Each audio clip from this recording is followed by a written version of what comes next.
वाचे किताब करबला तमहीद साने नैनवा हरावले लश्कर हुसैनी सफ़ीर इमाम हुसैन मुस्लिम इब्न अकील नज़रीन इकराम, कूफे के लोगों ने इमाम हुसैन अलैहिस्सलाम को बुलाया कूफे में, लेकिन इमाम हुसैन अलैहिस्सलाम ने पहले अपने चचाजाद भाई मुस्लिम इब्न अकील को भेजा, और जब भेजा तो इमाम हुसैन ने दो राह रहनुमा, रास्ता बताने वालों को मुकर्रर किया। एक कैस बिन मुसहर सैदावी और अम्मारा बिन अब्दुल्लाह सलौली के साथ जनाब मुस्लिम को भेज दिया। लेकिन जनाब मुस्लिम जब रवानगी के लिए तैयार थे तो पहले मस्जिद नबवी में आए और आने के बाद नमाज अदा की और अपने तमाम साथियों को अलविदा कहा। फिर इसके बाद जनाब मुस्लिम अपने साथियों के साथ कूफे की तरफ रवाना हुए। लेकिन जो कैस बिन मुसहर सैदावी और अम्मारा बिन अब्दुल्लाह सलौली को रास्ता बताने के लिए इमाम हुसैन ने भेजा था, तो वो रास्ता भटक गए और शिद्दत प्यास की वजह से जान दे दी। फिर जनाब मुस्लिम ने एक जगह पर जाकर, कि जिस जगह का नाम है मुज़ीक़ या मज़ीक़, वहाँ पर जाकर इमाम हुसैन अलैहिस्सलाम के लिए एक ख़त लिखा कि जो हमारे साथ ये दो लोग थे जो रास्ता बताते थे, वो शिद्दत प्यास की वजह से उनकी मौत हो गई। अगर हो सके तो आप हमारे लिए किसी और शख्स को भेज दें। मैं इस वाक़े को बदशुगनी की ताबीर दे रहा हूँ। तो इमाम हुसैन अलैहिस्सलाम के पास जनाब मुस्लिम का जब एक ख़त आया तो उसके जवाब में इमाम हुसैन ने लिखा कि मैंने रसूल खुदा सल्लल्लाहु अलैहि वसल्लम से सुना है कि अगर इस तरह के वाक़यात अगर कोई इंसान अपनी तरफ से कहे कि ये बदशुगनी है और इसकी ताबीर गलत वो करे तो वो हम अहले बैत में से नहीं है, लिहाजा मैं जो कहता हूँ आप उस पर अमल करें और अपना सफ़र जारी रखें। जब इस ख़त जो है जनाब मुस्लिम के पास आया, जनाब मुस्लिम ने पढ़ा और पढ़ने के बाद फ़ौरन सफ़र अपना करने लगे। इसके बाद जनाब मुस्लिम जब कूफे में दाखिल हुए हैं तो कबीले तय के पानी के पास एक शख्स ने हिरन को तीर मारा, और तीर मारने के बाद जब वो हिरन गिर गया तो जनाब मुस्लिम ने ये सोचा कि हम भी अपने दुश्मन को इसी तरह से मारेंगे। रात हुई, रात में जनाब मुस्लिम मुख्तार इब्न अबी उबैदुल्लाह सक़फ़ी के घर पहुँचे और इमाम हुसैन अलैहिस्सलाम का ख़त पढ़कर उन्हें सुनाया। फिर उसके बाद वो गिरिया करने लगे।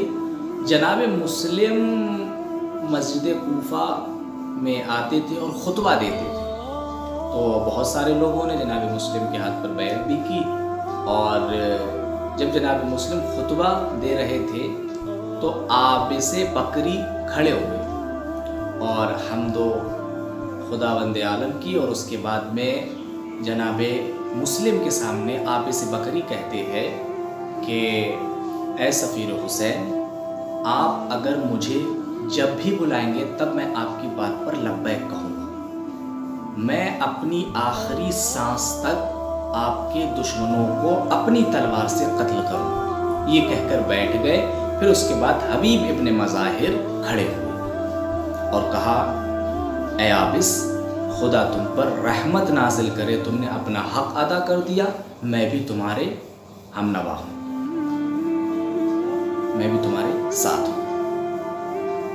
अब जब हाकिम कूफा नौमान बिन बशीर ने जब ये सुना कि ऐसा ऐसा माजरा है कि ये सब हुआ है, तो नौमान बिन बशीर मिंबर पे आया और आने के बाद कहता है कि बेशक मैं उससे जंग नहीं करूँगा जो मुझसे जंग नहीं करेगा, मैं उस पर हमला नहीं करूँगा जो मुझ पर हमला नहीं करेगा। लेकिन उसने कहा कि अगर मुझे ज़र्रा बराबर भी अगर शक हुआ तो मैं उसे छोड़ूंगा नहीं।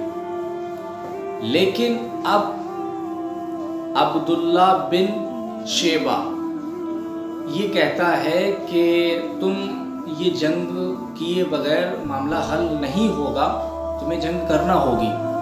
تو ایسا لگا کہ عبداللہ بن شیبہ کو کہ نعمان بن بشیر جو ہے وہ خوف کھا رہا ہے، ڈر رہا ہے، لہٰذا اس نے یزید کو خط لکھا۔ یہ پہلا شخص ہے کہ جس نے جنگ کے لیے خط لکھا ہے یزید کو، امام حسین علیہ السلام کے حوالے سے کہ ان سے جنگ کرنے کے لیے۔ وہ کہتا ہے، وہ خط میں لکھتا ہے کہ عبداللہ بن شیبہ یہ لکھتا ہے یزید کو خط کہ اگر تمہیں کوفے کی ضرورت ہے تو کسی ایسے بہادر کو بھیجو، کیونکہ نعمان بن بشیر بزدل ہے۔ جب یزید نے یہ خط جو ہے پڑھا، اور پڑھنے کے بعد یزید نے اپنے غلام کہ جس کا نام سرغون تھا اسے بلایا، اور بلانے کے بعد اس کو یہ کہا کہ حسین نے اپنے چچا زاد بھائی کو کوفے بھیج دیا ہے اور وہ شیعہ ہو رہے ہیں، بیعت کر رہے ہیں، اب کیا کیا جائے؟ تو یزید کے غلام سرغون نے یزید کو مشورہ دیا کہ نعمان بن بشیر کو معزول کر دیا جائے اور عبید اللہ ابن زیاد کو کوفے کا حاکم بنا دیا جائے۔ یزید نے عبید اللہ ابن زیاد کو بصرہ اور کوفے کا حاکم بنایا، خط میں لکھ کر بھیج دیا۔ اب ہوا کیا کہ عبید اللہ ابن زیاد یہ کوفے کا حاکم، لیکن اس کے باوجود جناب مسلم ابن عقیل اتنے بہادر تھے کہ جب رات کی تاریکیوں میں وہ سناٹا چھایا تو جناب مسلم ایک ضعیفہ کے دروازے پر اور اس کے دروازے پر سہارا لے کر بیٹھے۔ جب بیٹھے ہیں تو وہ ضعیفہ نے دیکھا، اور دیکھنے کے بعد کہا کہ آپ کون ہیں؟ آپ یہاں کیوں؟ آپ کو کوفے کی گلیوں کا، کوفے کا ماحول آپ کو نہیں معلوم کہ یہاں ایسے ماحول نہیں ہے کہ آپ ایسے نہیں تنہا نہیں رہ سکتے؟ پھر اس کے بعد میں جناب مسلم نے اس ضعیفہ سے کہا، وہ مومنہ تھی، کہ اگر تیرے گھر میں تھوڑا سا پانی ہے تو مجھے پانی پلا دے۔ وہ ضعیفہ گئی اور پانی لے کر آئی، جناب مسلم کو پلا دی۔ پھر وہ واپس چلی گئی، تھوڑی دیر کے بعد پھر آئی، جناب مسلم وہیں بیٹھے۔ وہ ضعیفہ کہتی ہے، اے شخص، تیرا یہاں اس رات میں اس وقت میرے دروازے میں بیٹھنا ٹھیک نہیں ہے، میں غیرت دار ایک غیرت مند عورت ہوں۔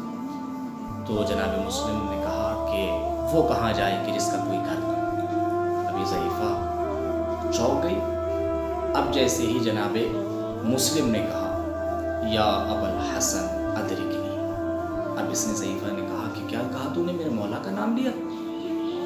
کیا تو میرے مولا کو جانتا ہے؟ جناب مسلم نے کہا کہ مجھ سے بہتر کون جانتا ہوں۔ پھر کہا کیا تو میرے مولا کے اس شہزادے حسین کو بھی جانتا ہے؟